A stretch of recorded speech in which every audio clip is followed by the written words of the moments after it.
Ay po, kapag nag-order tayo at naihatid na sa bahay natin yung in-order natin, tapos nag-claim tayo na order not received o hindi natin natanggap, pero actually natanggap. There are ways para mapatunayan na na-deliver na sa'yo yung item. Tapos magre-request ka ng return and refund, claiming na hindi mo pa na-receive. Una, magno-notif yun kay seller na na-deliver na sa'yo yung item. Pangalawa, si rider at tamang testigo na na-deliver na nga sa'yo yung item o yung in-order mo.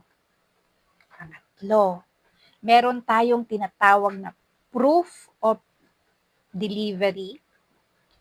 Yung proof of delivery na yan, meron niyang picture. Hindi niyo napapansin si rider, si delivery rider. Iaabot na niya sa atin yung order natin. Yan. So, ibig sabihin yan, kinukunan kayo ng picture kasama yung item na in-order sa'yo. So, kapag nag-claim ka ng isang item at sinabi mo na hindi mo pa nare-receive, nade-detect yan.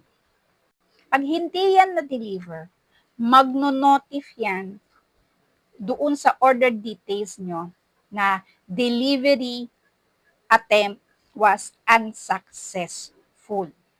So, kapag nag-return and refund kayo, pagkatapos natanggap nyo naman, na-open nyo na yung item nyo o na-open nyo na yung pouches mo, tapos nagreklamo kayo at nag-apply kayo at nag-request kayo for return and refund na hindi nyo pa talaga nakukuha.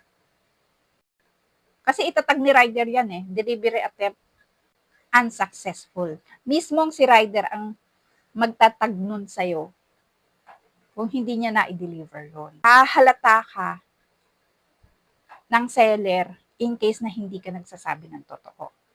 So, kapag yung item not receive na yan at na-receive mo naman, mapipisto ka din kasi may mga ways para malaman kung natanggap mo na ba o hindi pa ang order mo.